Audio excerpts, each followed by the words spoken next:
behalf of FES in cooperation with Climate Tracker.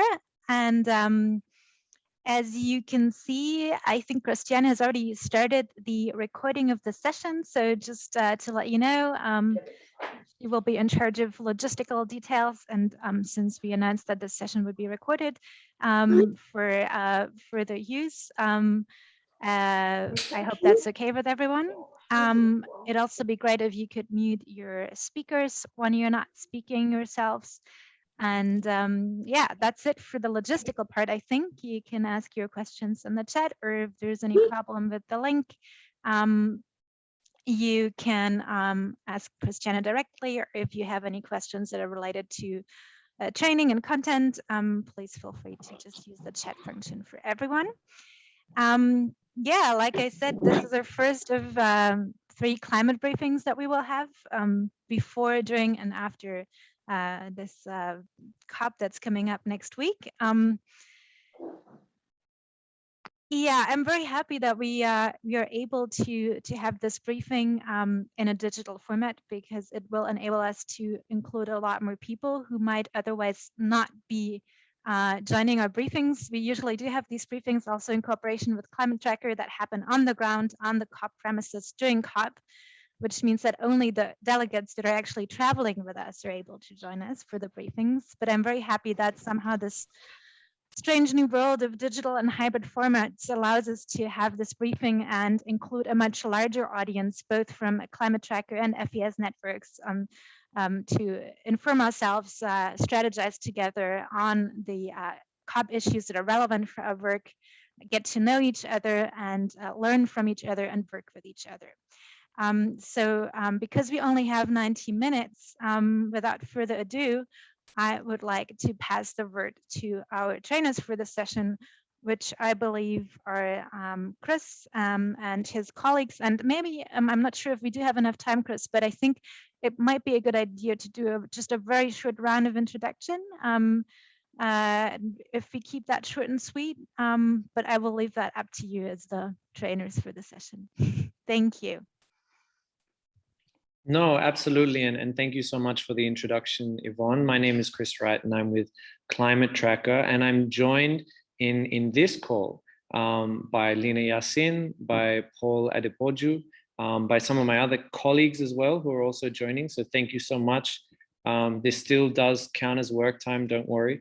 You know, thank you everyone else who's joined us from around the world. I see some old friendly faces, and I really would love to be joining you all in Glasgow very soon. But I've passed on the pleasure of getting wet feet to some others this year. And we've got some wonderful support from FES as well, who've been supporting us in doing that. So thank you so much, everyone who's come. I'll just kind of give a bit of a background into who I am. My name is Chris Wright. Obviously, I mentioned that, but I'm based in Australia at the moment. I have been based in Malaysia for many of the last decade. So some of the insights that I'll be sharing are very much influenced by my background being an Australian. And obviously we just had a bit of news out of the country. So I'll share a very short insight into that news. But I don't think that I have a great kind of global perspective. So I have asked Lina Yassin to join us. She is going to be able to share with you all some of her perspectives as someone who's been part of not only the Africa group, but also has a lot of engagement with the Middle East over the last couple of years. And Paul Adepoju from Nigeria, who's one of our online fellows this year. And I expect you'll probably be all reading his stories in Quartz and DevEx over the next couple of days. But Lina, would you like to give a quick introduction as well, just in case I didn't do you any justice? Yeah, sure. Hi, everyone. My name is Lina Yassin. I'm from Sudan, and I've been working with Climate Tracker since 2016. Started covering since COP22 in Marrakesh, Morocco, which sounds like decades ago now.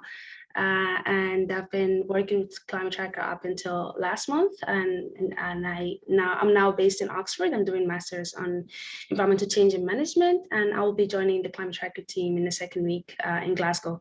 So anyone who's going to be there, I look forward to meeting you, and I will be giving a brief review on what to expect from the Middle East and Arab group country in general at COP. And if anyone is interested, I can also direct you towards where you can get more information.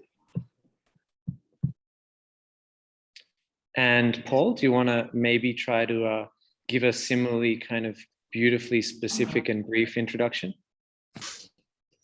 Yeah, so thank you very much. Like you said, my name is Paul Adepoju. I'm a freelance journalist, and I'll be live in Glasgow covering COP26, and I'll also be reporting on the wide varieties of issues. This is going to be quite interesting for me because this will be my first COP26, and I expect to be able to engage with the various stakeholders and be able to write quite interesting and relevant stories that have particular relevance to the African continent on a wide number of issues. So thank you very much. And in our future briefings, we'll try to bring in some other perspectives. So we'll have a very kind of Latin American focused briefing on the 9th. And then on our final briefing, we'll try to incorporate more of an Asian focused briefing, as well as bringing back one of our African fellows to try and have that perspective. So we will try to rotate a bit.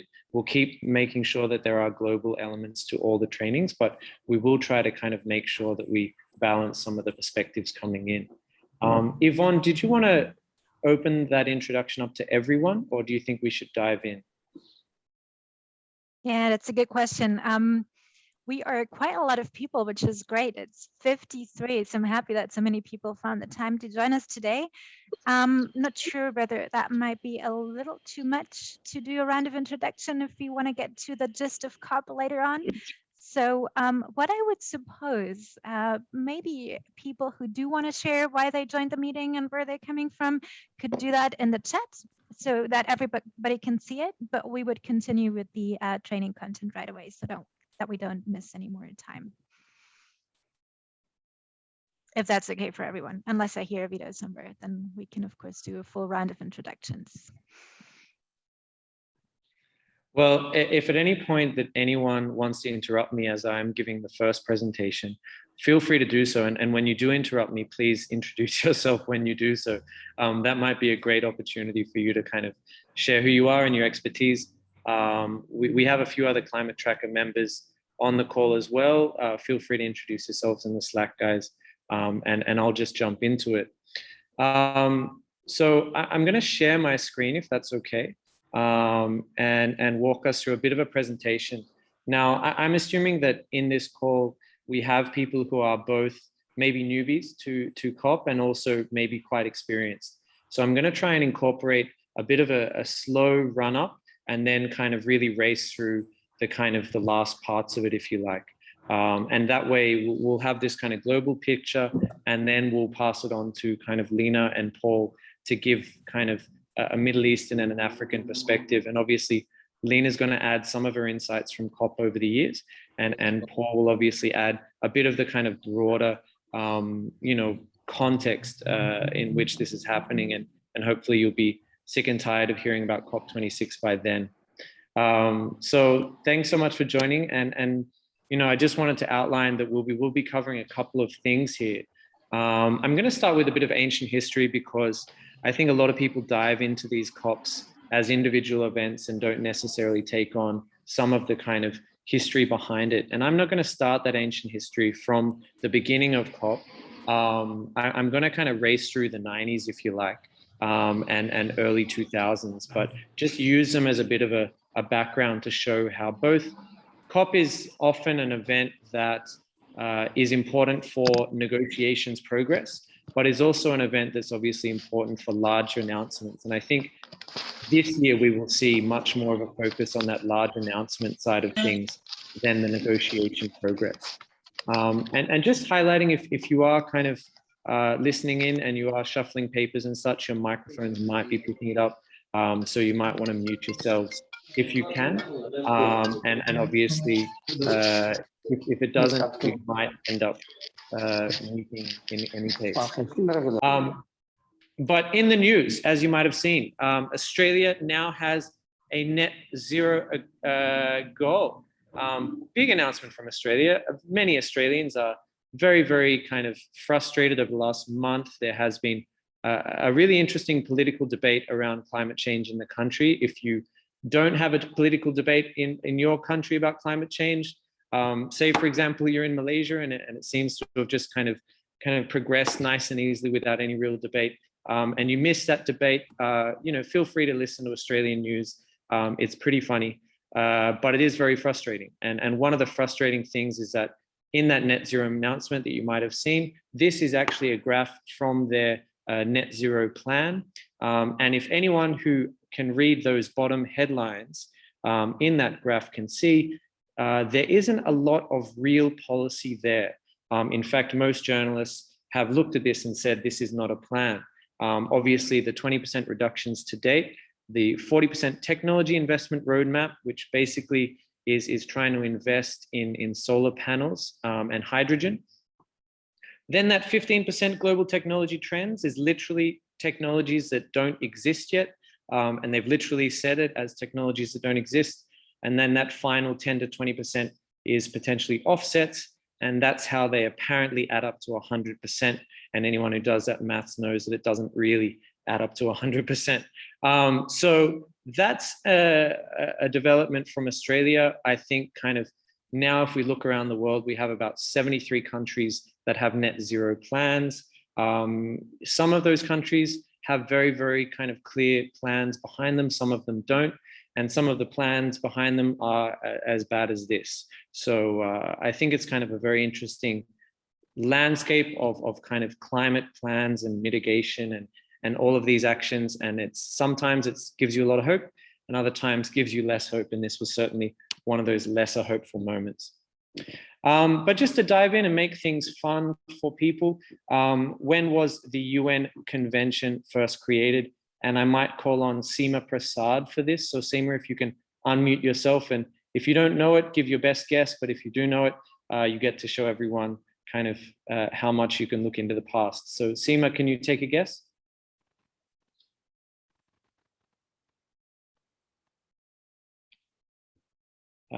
All right, if not, maybe Brahim Hadane, would you like to guess? Yes, I guess 1992. Exactly right, nicely done. So, we are talking about a process that began in the early 90s. And as our next kind of fun question, since we're all probably watching the American news right now, Wang Gui, can you guess who was the US president at the time that the UN conventions were first created?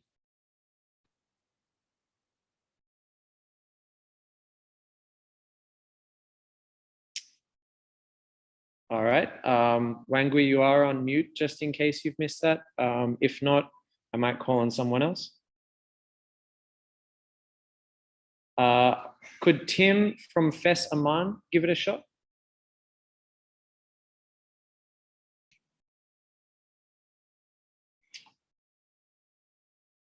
I guess not. All right. Sorry for the public participation delays a little bit. I know everyone's probably in different situations and maybe doesn't know. But the president at the time was actually George H.W. Bush. So George Bush's father, if you like, as you might have remembered, or for those kind of more veteran reporters and activists in our group, they probably remember George H.W. Bush the first. But I think it's an important thing to reflect on that the convention was created under a Republican presidency, under a conservative right-wing government. And, at the time in the UK, you obviously had Margaret Thatcher. So it doesn't need to be a kind of a left-wing liberal government in order to take action on climate change. But we have found that the politics of climate change has obviously shifted, and I don't need to tell anyone here about that. If we look through ancient history nice and quickly, you will see that between 1990 and effectively, 1997, we had a bit of a a kind of a challenging road, but I would say that, you know, you need to look at these things in the context of growth rates, right? If you start at if you start at 1 and you grow to 10, that's a pretty impressive growth rate compared to starting at 100 and growing to 110. And I think that kind of during those early years, you had quite a lot of progress in order to try and figure out how do we start things off. And when we started things off, we started with some core principles like common but differentiated responsibility. We started with these ideas that rich countries need to do more, need to give money to support developing countries, both adapt and mitigate climate change. But we had a bit of a tough road in making it happen. And even though the Kyoto protocols were kind of first initiated in the late 90s, 97, it took us until 2005 in order to actually have those Kyoto protocols come into action. So one of the key things that we can learn from the ancient history of the COP is that you often have agreements that are made, and then it takes a couple of years before those agreements actually come into action. And I think that's one of the things that we've all frustratingly seen since the Paris Agreement was first agreed in 2015. And we've seen this kind of 5-year period where, for a lot of onlookers, they've been confused why the Paris rulebook has taken so long to kind of come into action. And I think that this is a nice little remembrance that it did take such a long time, and these things are usually quite a long diplomatic process that does, you know, I guess not align itself very well with the urgency of climate change, but does take a while to get done anyway. I think also importantly here, you know, we saw in the kind of early years in the lead up to Copenhagen, that there was another moment, a European COP, a kind of a very optimistic media narrative, a very optimistic narrative pushed by NGOs, and the politics just wasn't there. And what happened in Copenhagen, as many of you probably know, is that Obama had just been elected. We had a Democratic president in the US. People were very optimistic about what would happen. He basically flew in the last moment and basically tried to get a deal with a few other leaders of basically G20 countries and tried to kind of throw that out at everyone else. And everyone else thought that that was a bit of a joke.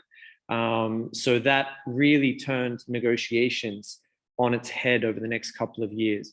And that was a good reflection on a moment that, similarly to this year, many people thought was going to be very, very positive, and it didn't turn out that well in the end. The politics and the elements of it just wasn't there.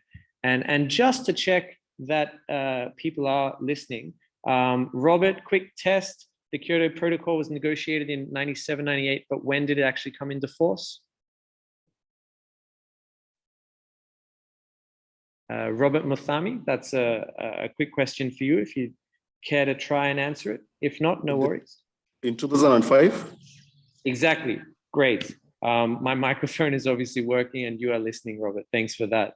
And just as an add-on to that, Tandy Tabogo, do you have an understanding of how much developed or Annex 1 countries were asked to reduce their emissions in the Kyoto Protocol? Or can you guess? I've just started learning on how to report on climate change and Kyoto Protocol. This is my first time to attend the meeting. Awesome. Do you want to guess? Okay, maybe not. Or yeah, do you want to try? I've just started. All right. Well, no worries there. The actual amount was 5%, and that was for what they call Annex 1 countries. And for those who are new, Annex 1 countries were the countries back in 1992 that they basically thought, okay, this is kind of like the countries that should have to take more action on climate change. And it was in part a voluntary grouping, in part a forced diplomatic grouping, but it was effectively a group of countries that had to reduce their emissions by 5% from 2005. And it was Annex 2 was everyone else. And Annex 2 basically had to start thinking about how they would try to enact mitigation policies and adaptation policies in their countries. So the Kyoto Protocol did include everyone, but it was only kind of binding emissions reductions for those kind of developed countries. And for developing countries, it was more about assessing and planning what actions you would take. And at that time, that was really a model where the top-down UN tells everyone else what to do. We've shifted from that model, and we've shifted much more to a model that's voluntary and allows countries to do what they want. But that obviously means that the accounting part is really challenging. And one of the key focuses we see this year at COP is transparency, and trying to figure out how we're going to account for all these NDCs around the world. And we'll get to that in a little bit. But just as a bit of a reflection, during that time period where they started negotiating until the Kyoto Protocol was enacted, what happened to China's emissions? And I'm wondering, Uyapu Majahana, would you try to guess, or would you care to guess?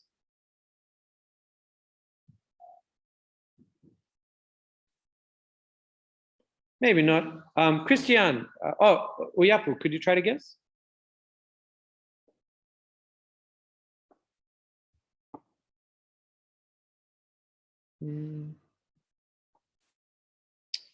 If not, Christian from FES, would you like to have a shot?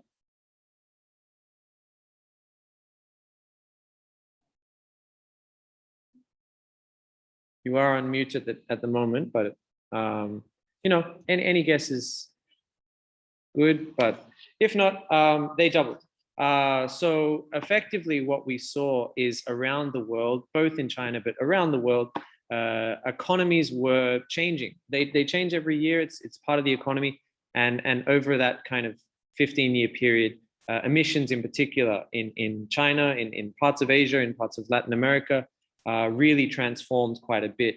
While emissions in Europe started to decline, emissions in the US kind of were still increasing. They peaked in 2005. And emissions in many developed countries started slowing down. They were massive, but they were slowing down, while emissions in many other places were ramping up. So it was a tough time to negotiate. And then since then, obviously, we need to think about what's happened. Now, I'll race through this part. Not a lot of people may think it's as relevant, but effectively, one thing that you should note is that the whole idea of the $100 billion, that was an idea that was, you know, not something that came out only in Paris. It has its history back in the Durban COP, and even before that in Bali, they were talking about it. But effectively, since 2012, countries said, yep, definitely, we're going to get $100 billion by 2020. So they've had a long time to collect that money. And unfortunately, it looks like the tax revenues haven't exactly added up yet, I would say. We then saw loss and damage really have a moment in 2013. And that's one of the first moments where loss and damage really started to get recognized as a formally integrated element of the talks, not just something that people were concerned about. Then in 2014-15, that's when we first saw the INDCs come on in their own in the world. And the INDCs were really important. It was basically the first moment where the UN climate talks decided that we can allow countries to come up with their own climate actions. We don't have to tell them what they have to do. This Kyoto process has been useful to an extent, but in order to get more people buying in, we need to allow them to set their own nationally appropriate actions, their own nationally determined contributions. And they started out as INDCs. And I guess we're seeing a bit of a flashback to that this year, with a lot of countries this year submitting what they're calling an interim NDC. So countries this year were asked to update their NDCs before Glasgow. And a lot of them in the last couple of months have submitted what they're calling interim NDCs, which they're going to be updating, I guess, during COP or maybe later this year. So the I there meant indicative, but the I this year means interim. So it's an interesting kind of flashback to that process. But basically, during that year, every country in the world had to figure out what they wanted to do on climate change and submit an NDC. Now, that was a rushed process. Many countries didn't feel like they had the time to contribute their INDC properly. And many countries felt that they were pushed to focus on mitigation actions rather than adaptation. And those scars still haunt us in a way.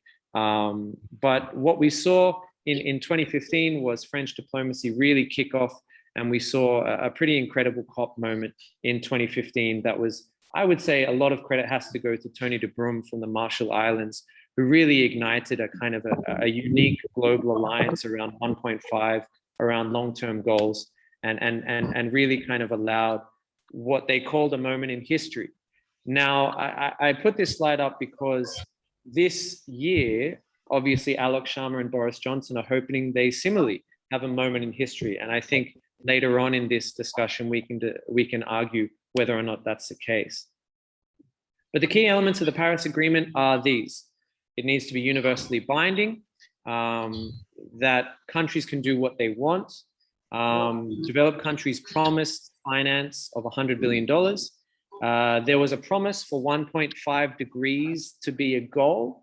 Leading up to that conference, the focus was 2 degrees, but due to some really impressive diplomatic work at the time, led by like-minded developing countries and the Climate Vulnerable Forum, we effectively, over the years leading up to 2015, got to a point where 1.5 degrees was a new measure of success, if you like, or a measure of risk. And effectively, as you now know, the Paris Agreement says under 2 degrees and as close as possible to 1.5. Now, many countries wanted it below 1.5, but that's diplomacy for you. That's what we ended up with. But effectively, we also had these net zero or carbon neutrality agreements by, at the time in the Paris Agreement, it says by mid-century. And we've seen this year a number of countries say 2050, and a number of other countries like China, Russia, Saudi Arabia, Indonesia start to say 2060, Thailand's 2065. So you see the net zero agreements or kind of declarations are really playing off that mid-century goal. Now, 2050 was never in the Paris Agreement.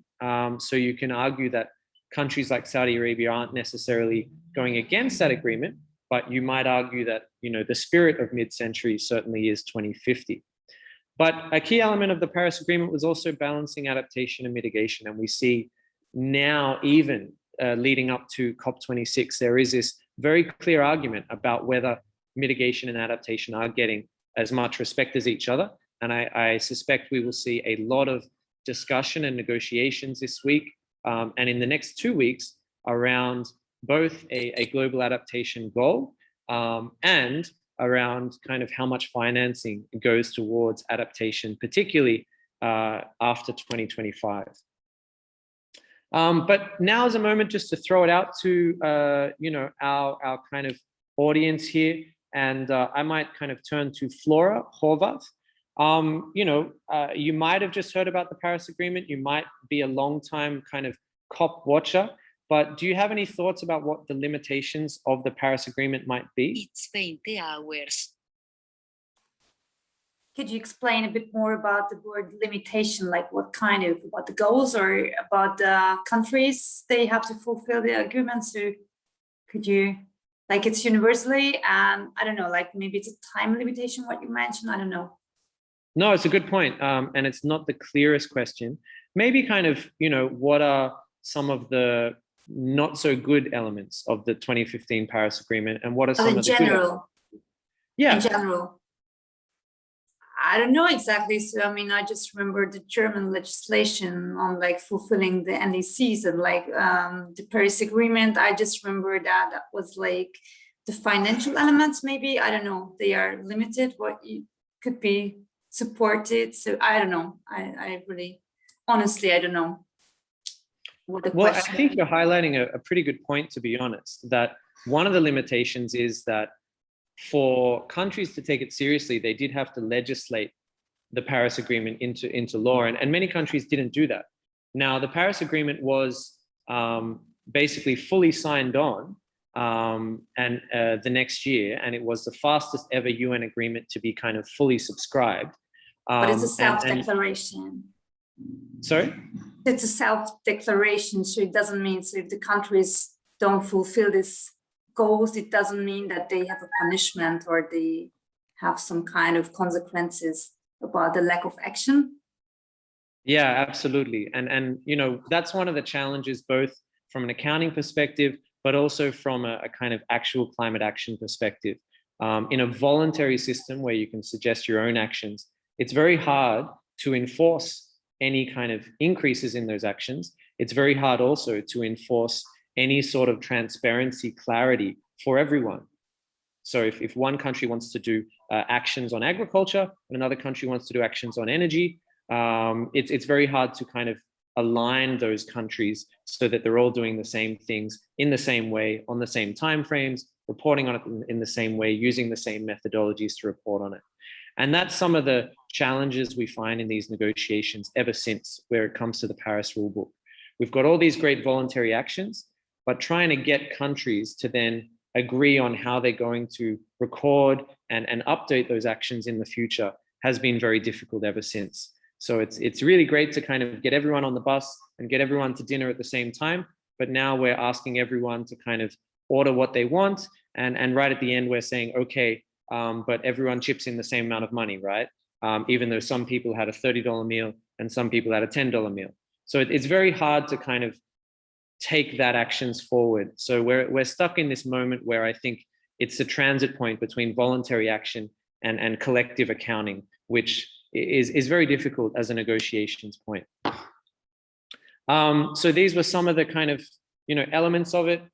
It also didn't kind of ensure a 2-degree world. At the time that the Paris Agreement was signed, we were kind of looking at a 4-degree world.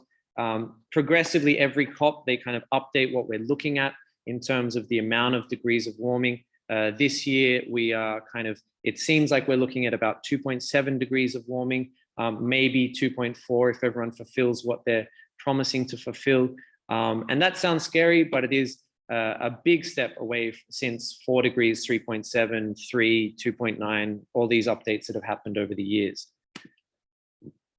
In Morocco, it was a bit of a sad COP. We had, day 3 was the day that Donald Trump got elected, and regardless of your politics, that just made everyone feel a little bit kind of disheartened. One of his first speeches during that COP was that he was going to be pulling out of the UN climate talks.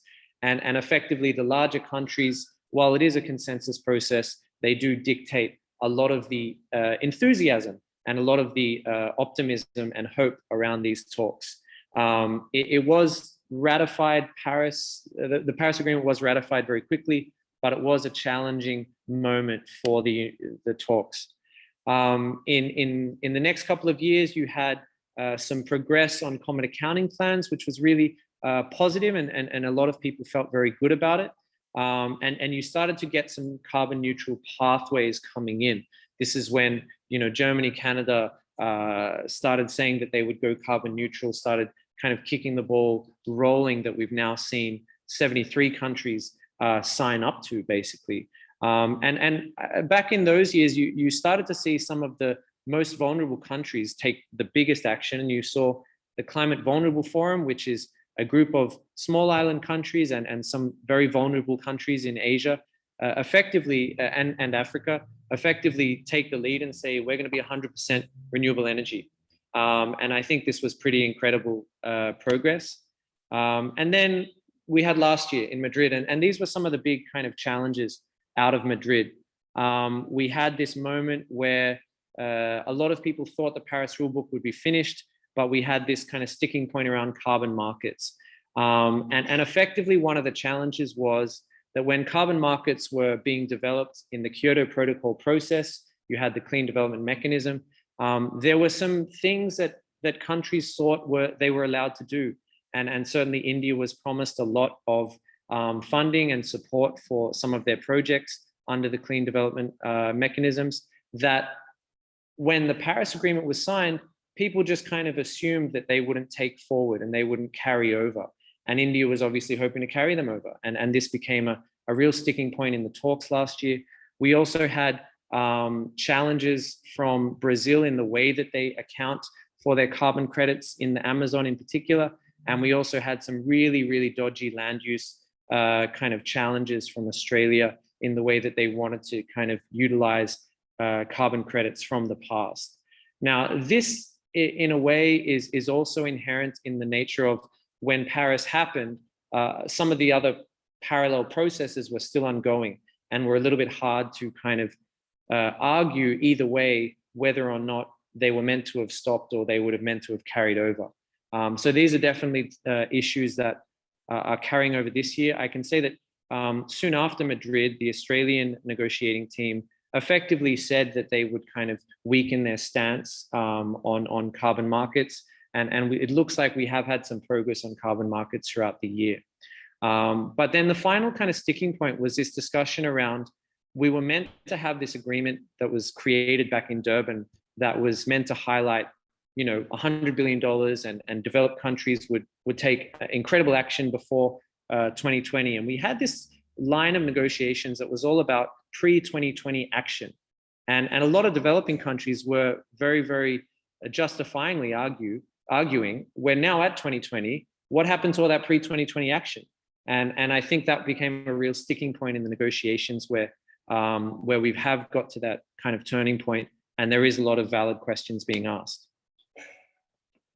Then in 2019, we started to kind of, I would say, go into climate diplomacy overdrive.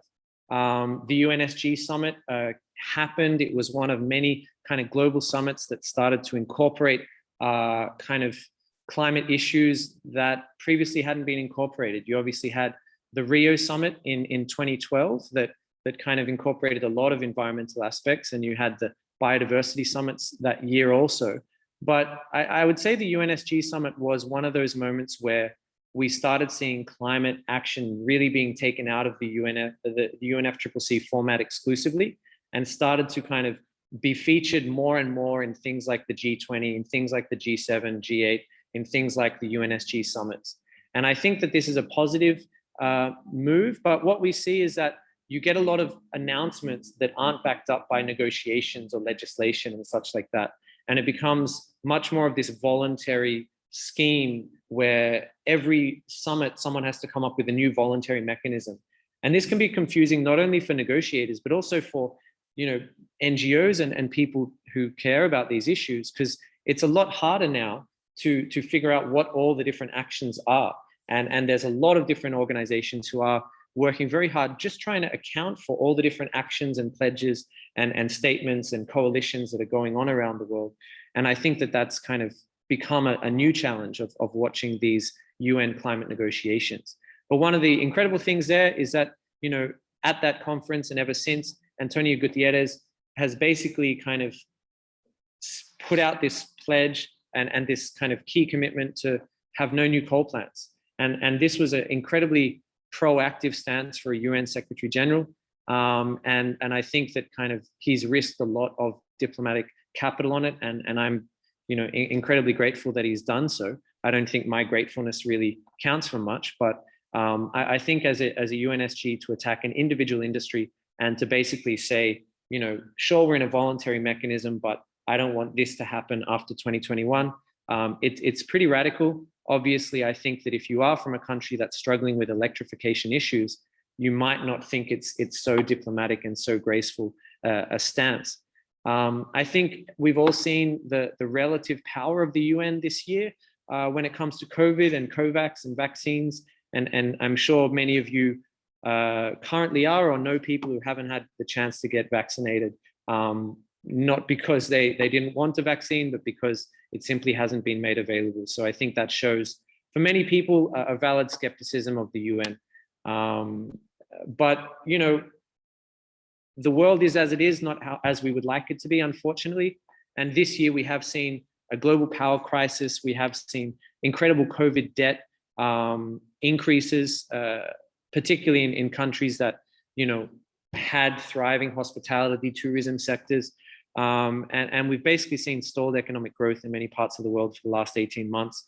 What do countries do when they get stalled economic growth? Well, usually tap into the easy access, low-hanging fruit, or the natural resources. So they usually open up natural resource booms, deregulate limitations on natural resource access. And this is something that you see happening all around the world. Geopolitically, we also see this kind of interesting rising China and the containment quad. The quad is a kind of a collection of Australia, Japan, India, and the US. And it's a very clearly like anti-China geopolitical kind of group. And as a result, you start to see climate politics playing out. And I don't think it's a surprise that when China announced net zero by 2060, you then had a few other countries align with China, such as Saudi Arabia, such as Indonesia, and announce similarly 2060 goals. And I think you see some people lining up in terms of negotiations around some of these geopolitical kind of friendships, if you like. And I would say that that's kind of probably an example of, you know, a global alliance movement that we maybe had in those early 2000s to a more kind of smaller alliances that we see. And we see many of these smaller alliances shifting in Latin America. ALBA and ILAC groupings have shifted quite significantly over the last couple of years. We see in Southeast Asia, the ASEAN summit just excluded Myanmar from its summit. We see from the basic group that, you know, South Africa is in a very interesting position. Brazil has been in a very interesting position in that grouping as well. So geopolitically, things have shifted quite a lot since Paris, and I think that's important to note. I think at the moment, though, we're in a very positive place globally. I would say that it's probably going to be the fastest 4 years of climate action ever, if you include last year to 2024, and then leading up to 2025, of course. I think there's probably, unfortunately or fortunately, more pressure on emerging economies that's going to be kind of seen. There is a famous author who once called Indonesia as the most invisible country in the world. And I would argue that, you know, on climate talks, countries like Turkey, countries like Iran, Indonesia, maybe Malaysia as well, Egypt, South Africa, Argentina, have probably kind of not been, you know, as prominent, not been as pressured in the past. And I would say that you'll see a lot more kind of people looking at them in this COP and in future COPs. I unfortunately think that you'll start to see outsourcing on a massive scale. I already showed you Australia is planning to basically outsource up to 20% of its net zero plans to kind of offsets. And I think the global offsetting movement with the kind of corporate net zero movement is going to be incredible. There's a great story on Eco Business Today, which is an Asian publication, looking at how business leaders in the region who have net zero plans, many of them unfortunately don't have an understanding of how they're going to reach them. And I think you'll see already this race to the bottom for oil and gas and coal-rich countries. And we've already seen Australia stick its heels in pretty clearly. So at the G20 this week, we will expect a couple of kind of coal announcements, but I think you should also expect that a couple of those coal announcements will be weakened by countries like Australia, who are really trying to push back against this kind of anti-coal, anti-oil, anti-gas movement. And I think it's going to be a real test of the UN's economic power. So what have we seen in geopolitics already this year? We've seen net zero agreements. Chris, there is maybe an answer, a question by Nassim. Maybe Great. We can have it. Nassim? Yeah, hi everyone. It's Nassim from AFS Lebanon. Sorry, Chris, just a quick question on the previous slide. I might have missed it. When you mentioned that these were the fastest 4 years of climate action ever, do you mean like in terms of achievements and developments, or is it more on the, like it was too short time to meet the ambitions and the goals that were set for 2020? I would argue that if you look back throughout the history of kind of the UN discussions on climate, starting in 1992, coming up to kind of, 2021, I just don't know where you can point a finger and say we've had faster climate action. As much as it kind of makes logical sense in terms of, the scientific impacts are rolling in, the science is clearer than ever, the kind of momentum is natural as a result. I think that kind of what many people have, what everyone's seen this year is kind of unprecedented. And I think that after almost every net zero agreement that you see, you hear people saying, I never expected this to happen at this point. I would say with the exclusion of Australia, of course, if I then kind of, on the next slide, You know, when Japan announced, when Korea announced, when Indonesia announced, when Malaysia announced, when China announced their net zero agreements or commitments, I think, honestly, you had a lot of people turn around and say, I never expected that to happen, and particularly not this fast. When China announced its no new coal power pledge a couple of weeks ago at the UNGA, a lot of people in the media were being quoted as, I've been watching China for a number of years and I didn't expect this to happen. So I think kind of, you know, what I'm getting at is that things are moving faster than people expect. And I think in past, you know, decades or in past moments in the UN climate talks, things have progressed kind of at a certain pace. And I think we've just seen a real acceleration. And I think we're like a rolling stone at the moment. I think it's just going to build on that progress and going to be kind of more and more commitments. And obviously kind of within Europe at the moment, you know, within Germany, there is kind of potentially a shifting of the coal phase out year from 2038 to 2030. Obviously, this is based on leaks and reports and not a formal commitment, but you know, it is part of that that kind of negotiating document that they have initiated. And it's just kind of, again, things are happening faster than people thought were feasible 1 or 2 years ago. And I think that's what I'm getting at, Nassim, if that makes sense. Yeah, all is clear now. Thank you. I think, unfortunately, though, you do see a COVID gas recovery. There is some great reporting around the world on how gas is effectively replacing a lot of countries' coal hopes. So when you see a coal commitment, you also see a gas so a coal commitment phase out or phase down, you also often see a gas kind of ramp up. And I think that, you know, in Egypt recently, there was a very clear commitment that they would phase out of coal, but kind of really ramp up gas. In Vietnam, we expect a kind of a very gas-friendly kind of power plan to come out in the next couple of weeks. And we obviously saw Indonesia, when they announced their net zero goal, really kind of ramp up the gas focus, Malaysia as well. Australia even had a gas-fueled recovery phrase as its kind of COVID recovery. So I think gas is really having a moment, whether you like that or not. And I think that kind of the campaigning on gas is really, really far behind the campaigning on something like coal. So I think that it's really going to be hard to kind of challenge that in the interim. But one good thing about gas, I guess, if you think about it, is that the building of capacity of gas doesn't necessarily mean that all of that gas will be kind of burned at all times. So a country can still build a large gas plant or pipeline and not necessarily utilize it in its maximum capacity. So I think that we see now at the moment, you know, a push in places like Japan to try to encourage as little usage as possible, if you like, as opposed to worrying necessarily about the total amount of gas that's being built or has been built. But, you know, leading up to COP, we have had geopolitical summits all year. And this is what I was talking about. You know, COP used to be its kind of exclusive access climate thing. And now we've seen climate just kind of leak all across the board, across the UN. You know, this year we had the Biden Climate Summit, we had the UNGA, the G7, the UN Human Rights Council earlier this last month, you know, said that climate's going to be a critical part and that human rights to a safe climate is something that they want to uphold. And at the G20, you know, we might see some coal and climate finance commitments kind of added on as well.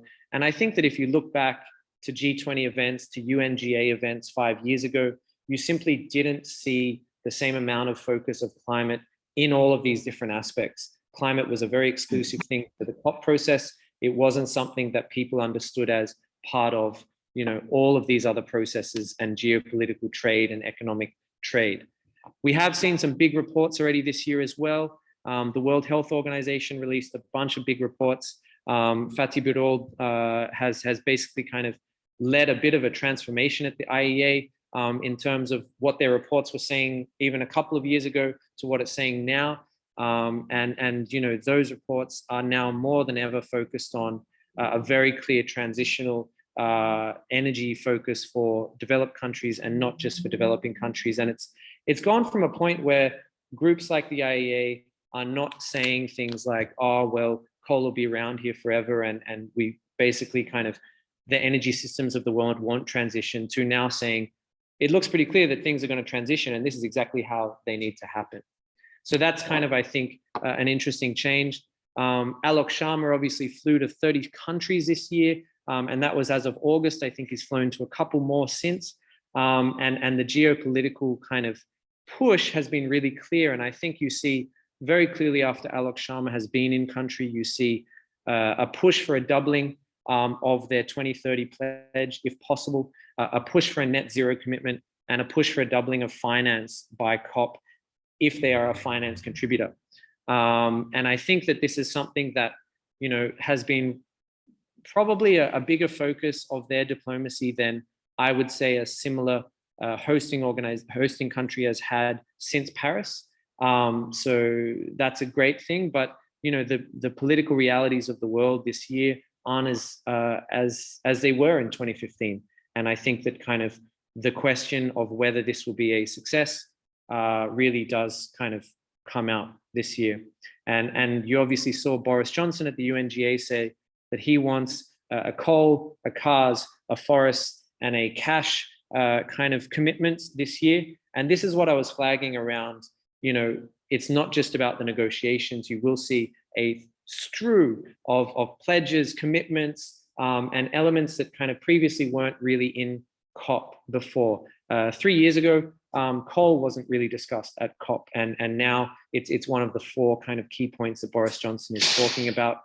And you know, whether or not he gets all of those through, we've seen obviously a lot of momentum on a methane pledge, a lot of momentum on kind of coal in a way. I would say less momentum perhaps on the forests. I haven't heard too much about what the kind of forest commitment will be, though there was a good commitment that came out of Kunming at the biodiversity COP, and that might be part of it. And the cash commitment is obviously going to be, you know, up for question. The EU, the US has doubled their commitments, many countries in the EU, but whether or not that all kind of plays out in the way they want it to, and we get to 100 billion plus, who knows? I think now we kind of dive into what's like at stake in the Paris rulebook and where we're at right now. So if we look at the MDC Synthesis Report, this came out, you know, 3 days ago. We see that 71 countries or parties at the UN climate talks, they call things parties. And that's because there are some countries who are not parties who are not just a country. The EU is obviously one of those. And so we have 71 countries on board with the mid-century carbon neutrality goals. 143 countries have NDCs. And for those 143 countries who've updated their NDCs, it looks like we've got about 9% reduction in emissions since between 2010 and 2030. For the countries that haven't, though, they really haven't done the work, and emissions now look to be on track when you incorporate everyone to about 16% higher in 2030 than they were in 2010. So that's kind of why I incorporated that history part. We have been talking about this since 1992, but emissions are still going up. And to meet kind of the 1.5 degrees, we need to be at about a 45% decrease. So we're at a 16% increase based on current NDCs, and we need to be at a 45% decrease. It's a long way to go.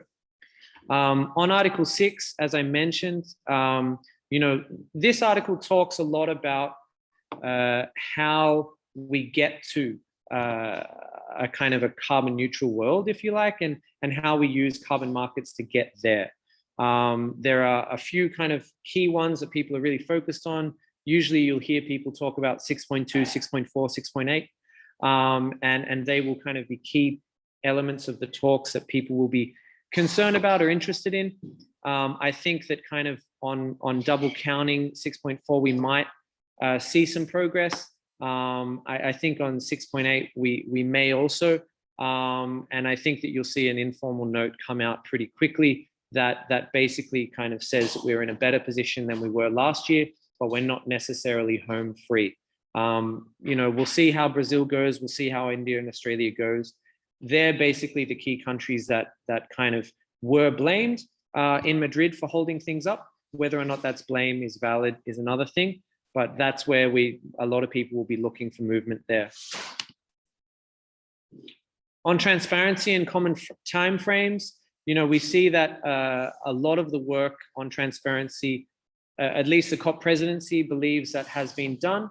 So potentially there's a lot of progress. I think we're going to have a bit of struggles in the MPG elements, the modality, procedure, and guidelines elements, because that's basically kind of talking about, how do we get everything on the same common timeframes and common timetables that we kind of work with. And then the common timeframes is I would say, is still being used as a dumping ground. It's basically where you can see that countries who aren't happy maybe in other rooms are kind of going to infect that unhappiness in this room and basically make the common timeframes kind of blow up. It looks like we're down to two options, basically a 5-year and maybe a 5+5 year goal. But I would say that, the key challenge is what happens during the COP. And I have seen two options many times in the past, and I've seen two options get to 6 options pretty quickly. On finance, I think you should expect quite a lot of focus, not only on short-term finance, but on the 2025 finance goal. I think that in 2012, the 2020 goal on finance was a real optimistic kind of goalpost. And I think we're going to need another real optimistic goalpost at these talks again this year. On the Santiago network on loss and damage, that's going to be another key element. Just wait 1 second.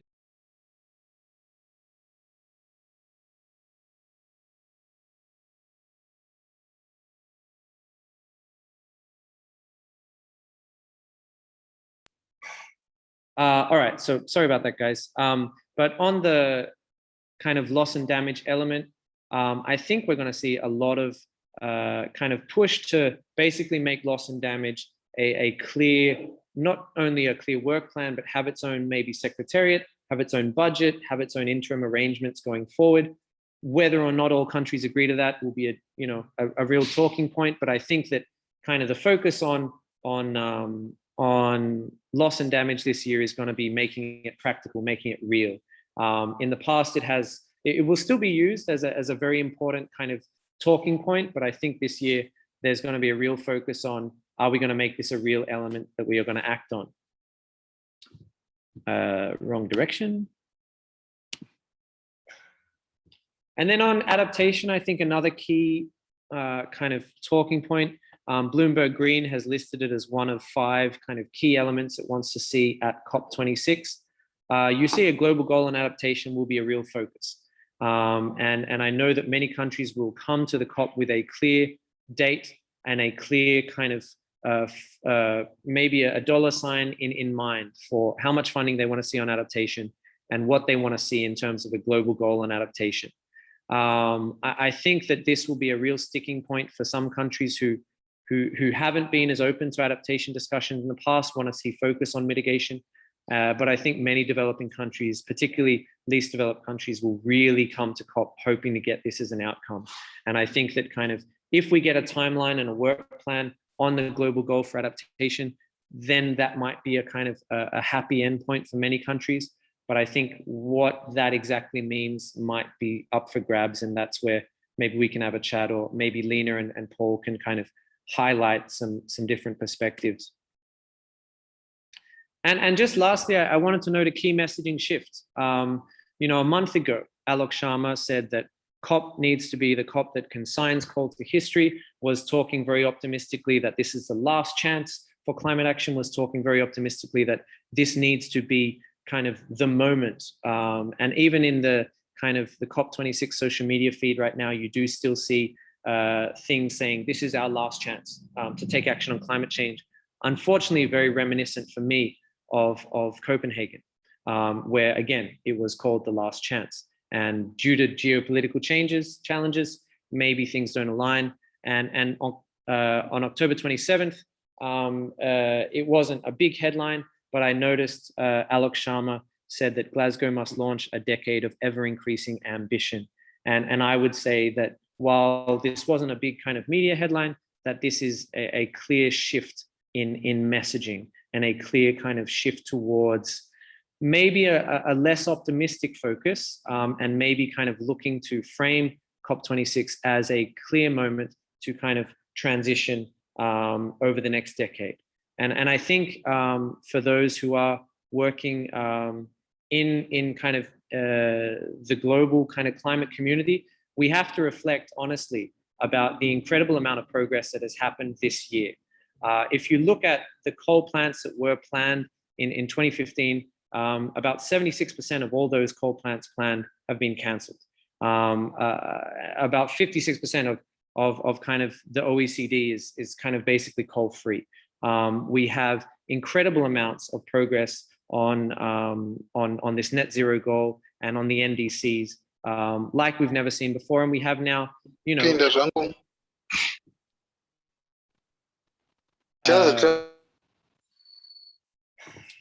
we have now not only kind of progress from some of the historically more climate friendly countries, like places like Costa Rica, but we now see progress, you know, across the world. We have, you know, 71 countries from every continent who have net zero goals now. And I think that it's really becoming a far more universal kind of action point, if you like. So I think that there is a lot of valid elements to calling it the start of a decade of ever increasing ambition. I think it's incredible what's happened over the last 12 months. And I think that, you know, these things take time. And if you look at the history of the UN climate talks, it's not something that has ever moved very fast. And it's probably moving faster than it ever had in the past. But certainly a few key sticking points in the Paris rulebook this year, and a lot of kind of questions over what you measure as a success and what you don't measure it as a success this year. So I'm going to stop sharing now and open up for questions before we kind of pass it on to Lena and then passing it on to Paul.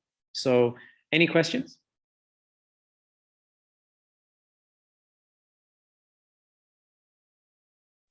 Nassim, why don't you go first?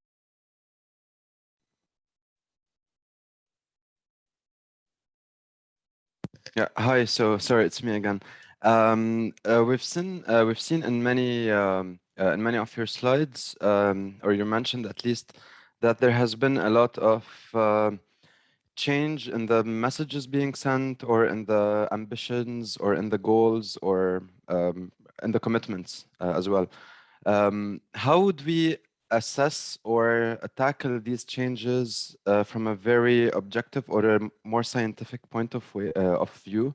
Like, would we say that these changes are due to scientific non-feasibility of the goals, or is it because of the geopolitical and the international governance bodies, or the absence of an international governance? So what is the predominant factor that is pushing people or pushing countries or parties to withdraw from their commitments or to change the discourse about the goals? Is it that the goals are too ambitious and scientifically not feasible, or is it the other way around, where the politics have the last say, or the politics decide? Yeah, that's a great point, Nassim, and I think, though, just kind of not to challenge it, but I would probably say that, you know, most countries have effectively moved forward since Paris, and have kind of continued to improve on their policies and their action. Very few countries have kind of walked it back. If you look at the history of, you know, the climate talks in the 2000 years, we had Canada, New Zealand, Australia, the US all join up to Kyoto Protocol and then all pull out. So I think there is a history of kind of, you know, moving forward and then walking back and going sideways. But I think since Paris, we've seen most countries move forward. There is geopolitical elements to that, you know, budgets change. And I think that kind of one thing that has happened in the last year is that a lot of countries' energy outputs and their emissions dropped, but their economic futures also, their GDP projections dropped quite dramatically over the next couple of years. And obviously, you know, Lebanon has had a horrendous kind of, past 2 years in that regard. But that means that, well, it's certainly not your fault. But it's an example that says that, for a country like Lebanon or a country like, say, Russia in the late 90s, you can have this projection that says we're going to have all this industry and all this economic growth. And then if that changes, your emissions kind of plans and targets can change in alignment with that. And I think that kind of we have seen a couple of countries basically tone down their GDP growth projections over the last year. So that's probably contributing to some of their increased ambition. But I think just realistically, you see a lot of countries now taking it seriously in a way that we've never seen before. And I think that kind of, some of these countries are kind of coming out of the woodwork. Korea was a real surprise, and Korea recently had elections in the same party as President Moon Jae-in is in, for their next kind of candidates in early next year. And the candidate from the president's party, the government's party, for next year's election, when he was chosen, the first thing he said was, I want to make climate one of my key priorities for my candidacy. We are now seeing climate as a key political factor in elections and in campaigns, where we didn't see it before. So I would say that we're in a very, very different place now than where we were in 2015. And in places like, the European Union, I would say probably things have ramped up from a position where they were pretty clear in 2015, but they've ramped up a lot. But in places like Asia, in places like Latin America, things have really transformed in terms of where they were in 2015 and where they're at now. So I would say we have a lot of optimism and a lot of reason for it. But, some of these kind of challenges that countries go through do change their kind of futures. And in Japan's case, for example, they had a lot of nuclear power powering their kind of economy. And then they had these horrible disasters wipe out a lot of their nuclear power stations. And they had to switch to, the next best option, and they switched to coal. And as a result, their future kind of emissions challenges were far greater than they were a couple of years before. So all of these geopolitical changes do change the landscape that they operate in. But I think overall, we're in a far more optimistic, far more kind of progressive place than we were only a couple of years ago. Yeah, thank you. And I still have like two other small things. First, do I go now, or should we do the round and then I can ask just to take? I might kind of, if we can, I might ask if Paul can jump in. He's and hear from him, and then we might kind of take on the follow-up questions. I also see Christine and Abdallah have follow-up questions. I don't want to spend all our time answering everyone's questions and then cut into Paul and Lena's time massively. So I want to see if we can kind of let Paul and Lena kind of maybe present their takes, and then kind of we can take on all the questions after that, if that's possible. So Paul, over to you. Yes, thank you very much. And Chris, am I loud and clear? Absolutely. Okay, thank you. Yeah. Yes, so I have some slides prepared. Once again, I'd like to thank you for this opportunity to be part of the COP26 experience for me. I've always been a freelance journalist, and my interest has always been on development, the various aspects of development, looking at how it affects the everyday lives of the people in Nigeria, where I'm based, and by extension across Africa. And beyond my role as a journalist, I'm also helping in training other journalists in different parts of the world through the International Center for Journalists, which I, in my capacity as the community manager for the Global Crisis Reporting, Health Crisis Reporting Forum. And I'm also a COP26 fellow, in-person fellow this year. And so when we look at climate change, I've been opportune to visit a number of countries in different parts of the world. And one of the things that really comes out quite striking is the fact that, let's say in places like the UK that is hosting that is hosting COP26, where you see intentional efforts at different levels of governance, even at the local level, regarding investing in climate change, saving the environment, fighting for not just preventing deforestation, but aggressively setting funds aside for afforestation efforts, which is in sharp contrast to what is happening in many parts of African countries, where we are seeing the effect of climate change in full glare without similarly aggressive efforts to address the change. And so climate change has been described as an increasing threat to Africa, and this is not just a buzzword that some people are just saying. The State of the Climate in Africa report, which was released just a few weeks ago, presented what could be described as worsening outlook for the continent of Africa. It mentioned the fact that the temperatures on the continent is increasingly getting warmed, and sea levels are rising in Africa, and there are increasing number of cases of extreme weather and climate events, developments like floods and droughts, they are happening. And these developments have a devastating impact on the lives of the people. And for instance, forever, it is expected that the last remaining glaciers in Eastern Africa will soon disappear. And it seems as if there is nothing that can be done to change that.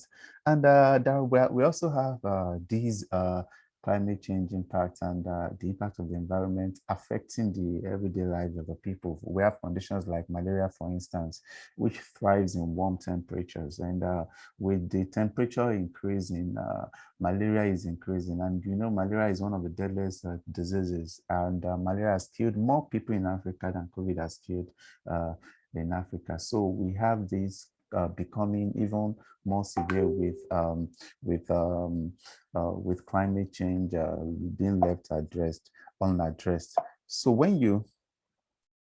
now, according to the UNFCCC, it stated that Africa is facing the largest capacity gaps with regards to climate change, with climate services, and which means that even though Africa is struggling, is bearing the brunt of climate change, we don't see the continent being able to have comparatively similar advanced levels of technologies with which it can combat climate change. And so this is a major setback for Africa. And African Union has what it describes as Agenda 2063, which is just like a blueprint and master plan with it hopes to transform Africa into the global powerhouse of the future. But it has also recognized climate variability and climate change as one of the main challenges that threaten the continent's realization of the goals. So which means Africa's vision to be a global powerhouse is actually threatened by climate change. And if a goal and vision that's important is threatened by climate change, we expect it that this is going to be taken with a lot of seriousness and will attract attention. But however, this is not happening everywhere, as climate actions are taken largely variable, and we are going to see why. For instance, one of the key things, in spite of Africa's inability to comparatively compete with other parts of the world regarding investment in climate actions, and we still see recommendations around renewable energy being one of the ways through which Africa can actually create an ecosystem that also thrives and contributes to to the attainment of climate goals. And another aspect is embracing clean agriculture. And two examples that I mentioned there, which I think are important, are using solar-powered and micro irrigation. With solar, because Africa has some African countries have tropical climates, very hot. In Nigeria, for instance, when the sun shines, sometimes it could be as hot as 35, 36 degrees centigrade. In some parts of the northern part of Nigeria, those areas that are very close to the Sahel region, you can be seeing temperatures as high as 42 and above. So, which means the sunlight could actually be channeled to ensure to provide energy to tap into what nature has to offer. And micro irrigation means not wasting water. The amount of water that is available, you can actually maximize it to serve much purpose. So these are two solutions that are tailored focused for African countries. However, we are seeing quite conflicting terms and actions from a number of African countries. While coal-powered plants are being shut down or discouraged, they are no longer trending. Mentioning it even at COP26, that somebody signing a new coal power plant agreement, I know that the media would actually eat that country alive right there. But we still actually see some African countries that have coal power plants, new coal power plants contract agreements, and many of these agreements do not have carbon capturing technology integrated in them. So that is a really serious vacuum. And on the flip side, you also see these same countries are talking about making commitment to clean energy. You will see countries, many African countries. I was reading the report from the IEA about the number of African countries. Over 52 African countries have already submitted their updated commitments. And you will see that while you are seeing their clean energy commitment, if you look at other news publications elsewhere, there are also instances that they are also having commitments and aggressively pursuing options that are not will not serve the purpose of carbon offsetting. So we see these double-sided approaches from many African countries. It will be really great to see how this plays out, how they are able to marshal these lines of action. Another thing that is also important for Africa is to look at climate change through the lens of gender. For instance, if you look at agriculture, women are aggressively and actively involved in agricultural practice, right from the farms, even to throughout the various stages of the line of action in agriculture. Women are involved. So by looking at climate change through the gender lens, we can see climate change enabling women empowerment in agriculture. So this is also something that is peculiarly important to the African continent. And it's also important to see how African countries are able to look at hydrometeorological infrastructure, globally available, very expensive ones that sometimes cost a lot of millions of pounds or dollars that they cannot easily afford, and look at how they can actually look inwards and roll out simpler solutions that can still serve not the same purpose, but allow them to be able to achieve their set goals, which is being able to do early warning systems to prepare for escalating high impact hazardous events. And one of such is the innovative deployment of simple SMS and calls for climate smart agriculture. For instance, if farmers are made aware of information about how the environment about potential climate-related information. I read a report that said it would actually improve the agricultural output by up to like 30%. So these are simple ways of creatively and innovatively deploying expensive tech of to serve very important functions in Africa.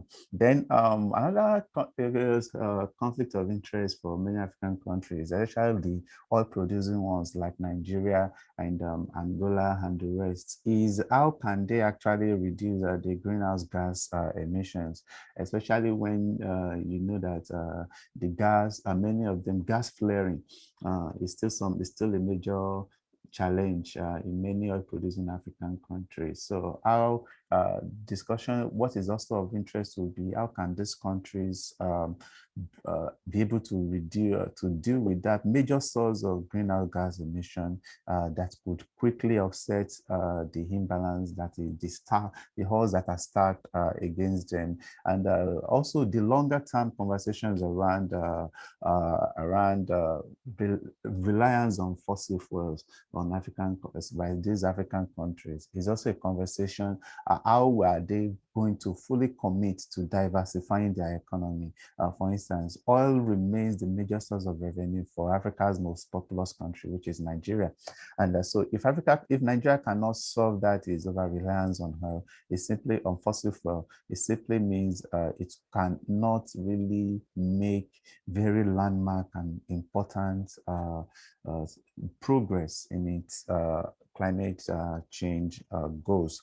And climate financing is also another important subject for many African countries, funding these efforts. I remember being at a park, at a local park in the UK, and I saw that the local government actually committed like £10 million to fighting climate change. And I began to calculate and realize that this ordinary £10 million is almost the budget of some states, of some African states. So which means the funds are not there, and which means it's still many African countries still need to rely on developed countries to be able to fund their climate financing innovations. And but we are seeing, like Chris rightly mentioned, the politics around climate change. For instance, we see India aligning with China and Saudi Arabia, while the US and other countries are also having their different perspectives. So which means that the position that Africa takes could actually have far-reaching impact on which countries are being aligned with, and there could be other additional interests. I would like to see how the politics of African climate progression alignment plays out at COP26. And the last point that I would like to make, which I think is really, really important for me, is on the issue of One Health. And One Health simply means integrating the environment with human health and animal health. And we see it play out in several issues. A good example is these are the stories I wrote on West African countries, especially Guinea, that continues to struggle with diseases, with emerging and reimagined diseases like Marburg virus disease and Ebola. And so while writing and researching for these stories, I spoke with top Minister of Health in these countries that are in the big region of West Africa that is prominent to these new diseases. And one of the major reasons why this disease will continue to emerge is because human activities always bring them to disrupt the ecosystem, that the bats are always that they're thriving. So when humans continue to disrupt the bat ecosystem in activities like looking for firewood and their agriculture, these diseases will always be crossing borders. And the WHO has a One Health approach, which it is also bringing to COP26, but we don't see that aggressive prioritization for One Health initiatives in many African countries. And when you ask African leaders about their One Health, it's always seen in the light of a longer term solution, not something that ought to be prioritized immediately. So this is something that is also important for me. And we see that because I believe that by looking at One Health, coming through the perspective on One Health, we can see more African countries getting more serious about making fundamental changes to the way things are being done that will still be better aligned with the climate change goals. So I believe that these are many more issues I expected to be top priorities for African countries at COP26, and they would go a long way in putting the continent's climate change plans into better perspective. Whether climate change will continue to be mere buzzwords or affirmative actions that are backed by real policies and funding. So thank you very much. And yeah, I'll stop there. So thank you. Thank you so much, Paul. And that was kind of a nice reflection into the kind of broader world. I'm just a bit weary of time, and I want to just turn to now Lena, if we can. Lena, can you kind of build off of that and share your perspectives on COP, obviously kind of bringing in your geographical focus and also kind of your broader history of knowledge on what the Middle East might be looking for at COP and what some North African countries might be focused on as well? Yeah, absolutely. Thank you, Chris, and thanks everyone for this lovely invitation. So luckily, I don't have a presentation, and I'm going to keep it very brief. The good news is that we have actually, Climate Tracker was in partnership with the Regional Climate and Energy Program, FES Jordan, this year. And we have developed a document that highlights the Arab group position at COP. So if anyone that document is going to come out next week, and we're more than happy to share it with you. It really gives you a good general understanding of what to expect from the Arab group at COP26. And so if I was to summarize my experience and my perspective of what the Arab group and specifically Middle East and North African countries will be focusing at COP, is it's good to first just get an overview of what has been happening. So we have so far 14 Arab countries that have submitted their updated NDCs. And one of the biggest news is that Saudi has finally pledged or given a net zero pledge, which is to go net zero by 2060. But the catch is that there will not be any oil exit plan. Saudi argue that there won't be an oil exit plan because their economics still depends heavily on oil, even though there has been progress, which is actually true. In 1991, Saudi's economic depended on oil by 65% of their economic, and now that percentage has went down to 42. So they are heading there, but I would just personally say it's a bit of a slow progress. And we know that if Saudi has an influential is very influential when it comes to the Arab region. And as someone who has been following closely the Arab negotiations and the Arab group position at COP26, at UNFCCC COPs, I can tell you that there are a couple of countries that get to decide what the whole group should focus on. And which, I mean, we can tell that Saudi is one of those countries.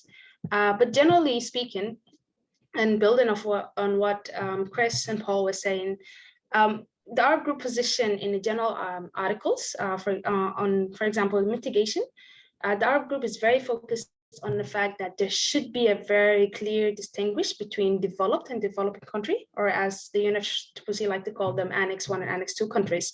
So they love to emphasize on that point because they don't want to make the same effort as developed countries. And the usual argument is that they can't do much mitigation efforts because they are still working on diversifying their economic, especially for the Gulf countries that are heavily dependent on oil. So the Arab group likes to state the CBDR concept, which is common but differentiated responsibilities. And we'll definitely see that pushed again whenever we discuss on mitigation. On adaptation, which is a very big topic for the Arab group, and it is, and I mean, fairly so, because most of the Arab countries in Middle East and North Africa suffer a lot from climate change, and they are on the front line when it comes to climate change impact. And so they do have to focus on climate adaptation.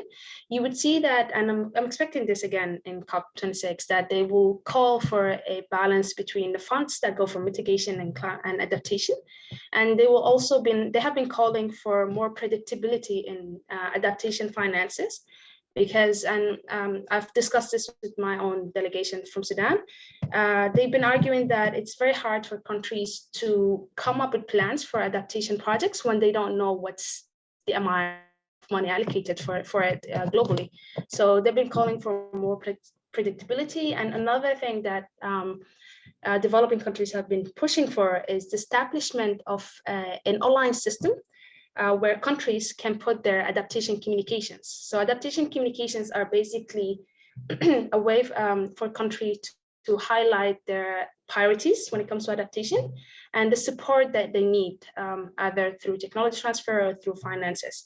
And so that online system can be similar to the NDC registry that we have now on the UNFCCC. If you go to the UNFCCC NDC registry website, you will see NDCs highlighted, and developing countries, specifically our group, are pushing for a similar thing for adaptation communications, so that things are clearly highlighted.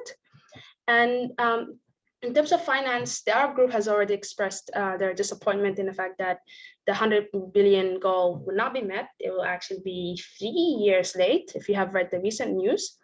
And so we can see that in COP26, there's going to be a huge push for a more ambitious goal, but not just that, they also will be pushing for assurance and better commitments, because we've seen how developed countries have assured the world that the 100 billion goal will be met, but now they're 3 years late and no one is talking about any compensation for these 3 years late difference. So we will see that finance is going to be heavily pushed by all developing countries, but our group is definitely going to be strong on that one.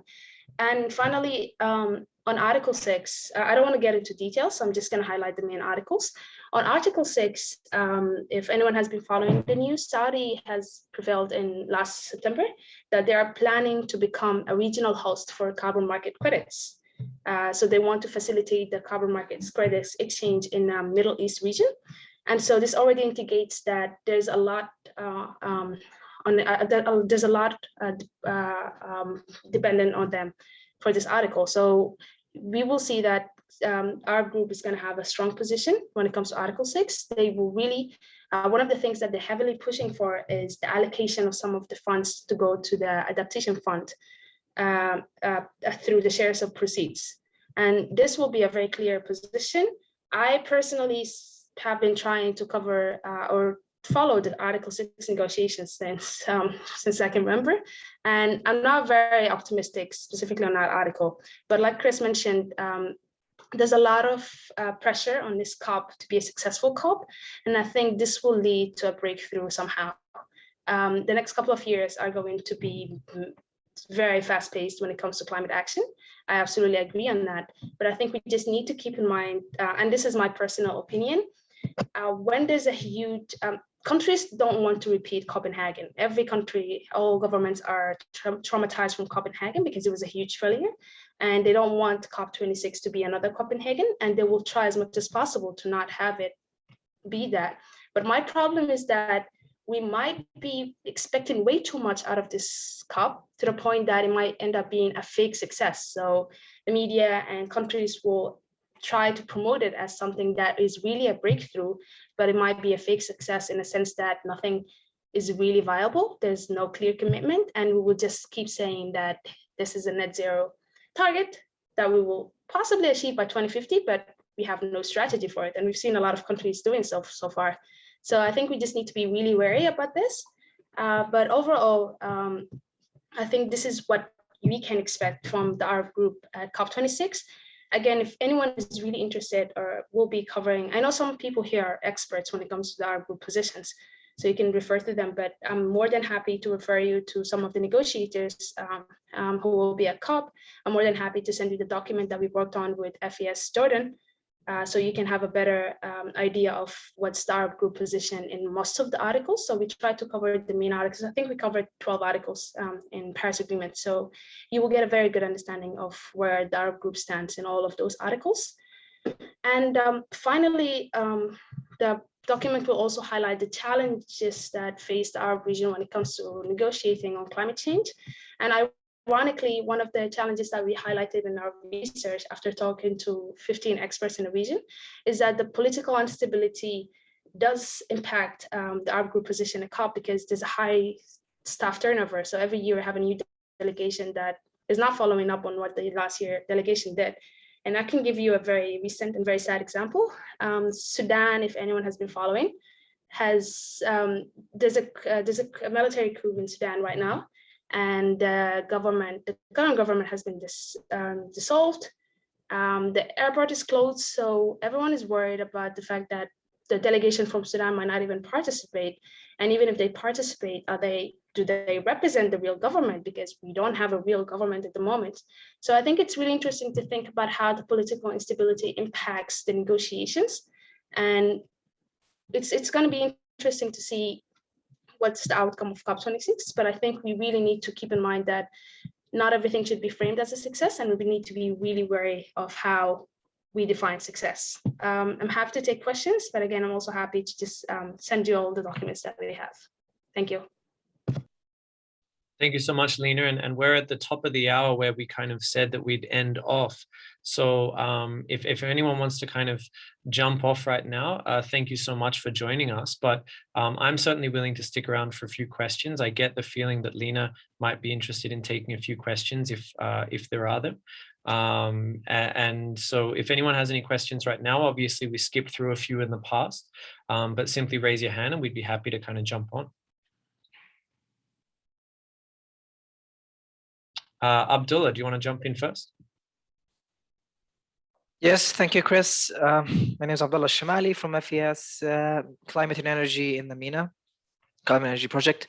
My question is to you, Chris, and I'm seeing there's a weight, especially with the World Leaders Summit at this COP. So I want to get the insight from you. Like, has there been in any previous COPs the same weight of heads of states coming together and discussing? And if there were, like, how did it affect the COP? Because I'm seeing this you said more attention. So I'm trying to expect or like to relate to other COPs. Thank you. Yeah, I think the kind of Leaders Summit, it's in a way, it's a different thing, but it's not unprecedented. I think we saw the same thing happen in Paris. Where we had a moment right at the start where all the leaders turned up, and then famously everyone flew home, and then everyone flew back right at the end when they came to sign the Paris Agreement. So that was kind of a famous little bit of drama. They're obviously repeating that style this year. I think what it's going to see is that, you know, leaders want to make speeches, get their kind of moment in the sun, and then they're going to have to sign up to a number of commitments, like coalitions around certain elements. And we've already seen the methane pledge kind of be, you know, collect a couple of signatures in the media. We're going to see some pledges, as Boris Johnson highlighted, on finance, on forests, and on coal, perhaps. So what this gives the COP is a real sense of momentum at the start. A number of pledges come on board. A lot of good, positive stories come out of the first couple of days before the negotiators then take over. And I think that this injects a lot of good momentum into the negotiations. The key for me, though, is that, you know, news stories have a 24-hour cycle. What is a news story going to be midway through week 2? And what is a news story going to be at the end of the COP? So I think for someone communicating it to a broader audience, it'll have a great series of announcements that you can communicate. These were the real tangibles from this COP. I think for those who then ask you, but what about those things that happened at the end? It becomes a more challenging way to kind of measure success. And I think that's exactly what Lena was like looking at. You know, success within the Paris rulebook negotiations is maybe a slightly different measure of success than success of global momentum on climate.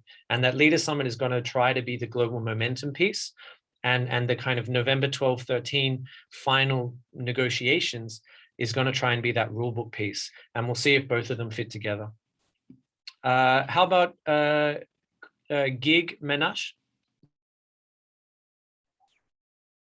Can you please just confirm that you can hear me? Okay. So this question is for both Chris and Lena. By the way, I'm Gig Mensa. I'm a freelance journalist in South Africa. You both reiterated the point of how developing countries have such a, you know, kind of sorry, the word is just not coming. They have pressure to kind of meet up to the emission goals that other countries, more developed countries, are able to reach, or maybe the more universal emission goals. And my concern is, for instance, South Africa, they have quite high ambitions when it comes to the adaptations that they've mentioned, including things like creating nuclear power plants, or just the amount of money that they're willing to invest, which seems quite unfeasible. I just wanted to ask, from a journalistic point of view, what kind of questions could we ask that can help enforce accountability, just in terms of during COP, after COP, maybe the next 4-year tenure, before we measuring the activity that has been made or the progress that has been made, what kind of questions could we ask just to enforce this accountability and that things are actually being done? That's a great question, and apologies for mispronouncing your name before. Lena, did you want to lead on this one, or do you want me to jump in first? I can jump in really quickly. I think it's a wonderful question, and I think accountability is exactly about asking the right questions. So I think anyone who is in a position to report on COP or to just ask direct questions to their policymakers should think about the right questions, because they usually don't get that much time to talk to those people.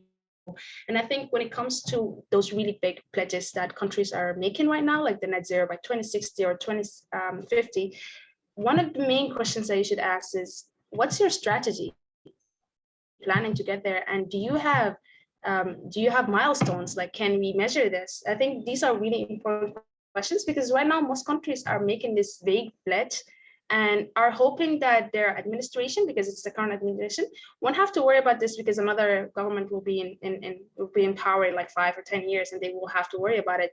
So most countries are pushing it to their future governments without a clear plan. So I would say, really, if you ever get a chance to actually sit down with one of your policymakers, ask them what's their plan and ask them how they will track this progress, because you can say 2050 and start working in 2048.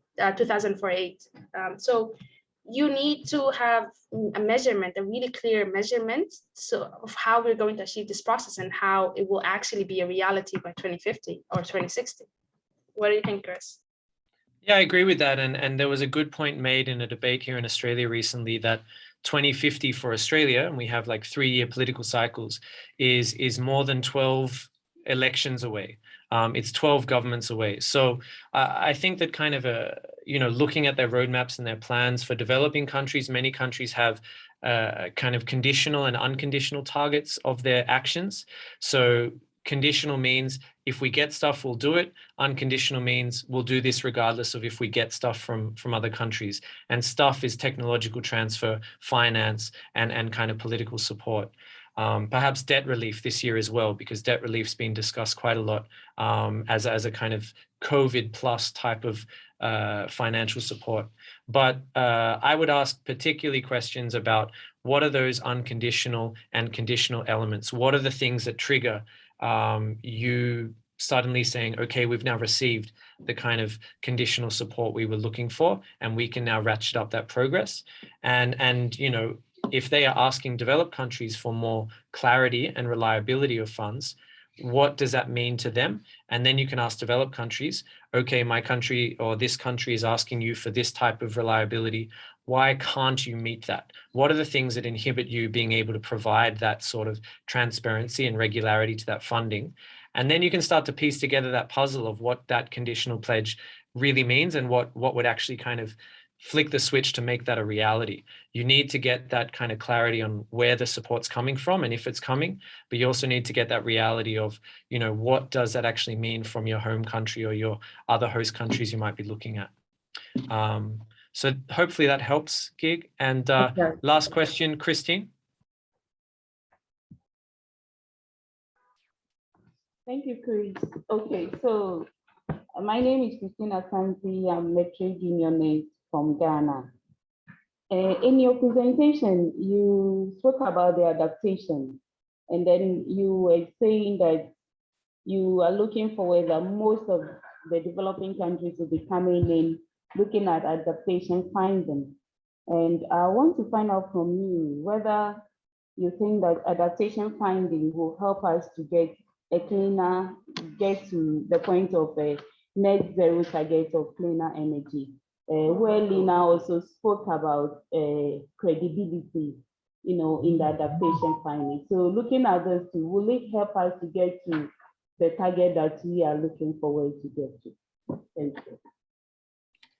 Well, I mean, the direct answer is no, because adaptation finance is usually not for actions that would get you to net zero. So the direct answer is no, but indirectly it's kind of yes, because for many countries, what they need in terms of international support to kind of transform their economies might not look like funding just for solar panels. It might look like if you fund our ability to protect ourselves from floods and heat waves and kind of make our energy systems more resilient, then we might actually be in a better position to make those mitigation actions. So I would say that actually, yes. And I think, Lena, you know from experience that a lot of developing countries, their kind of conditional switch, if you like, is that focus on adaptation funding. So Lena, what are your thoughts on this?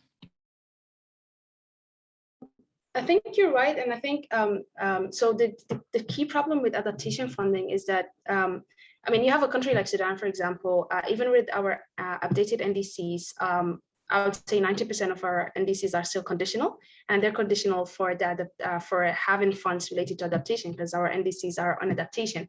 So the problem comes with the fact that there's not enough, usually not enough funds allocated to adaptations, and even getting funds from the DCF for any adaptation project is a lengthy process that has a lot of requirements that usually countries don't even meet. A lot of developing countries don't even meet. Sudan was only able to actually secure a project from the DCF 2 years ago. That was the first project we managed to secure from the DCF, just because we finally learned how to meet those requirements. So even the fact that there's available fund doesn't mean that that fund is actually getting where it's supposed to be. So I think that's another challenge that we should think about when it comes to adaptation funds.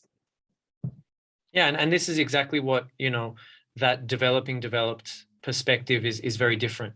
You know, if you haven't contributed historically to climate change, and a country is only giving you funds to try to reduce your impact, like your contribution to climate change, it might make you feel like, well, you know, I emit like 0.5% of the global emissions. Why do I need to focus on solar panels? And why can't I get support for securing my coastline or for kind of, you know, supporting my countrymen and women? So I think that it does indirectly relate to those net zero goals.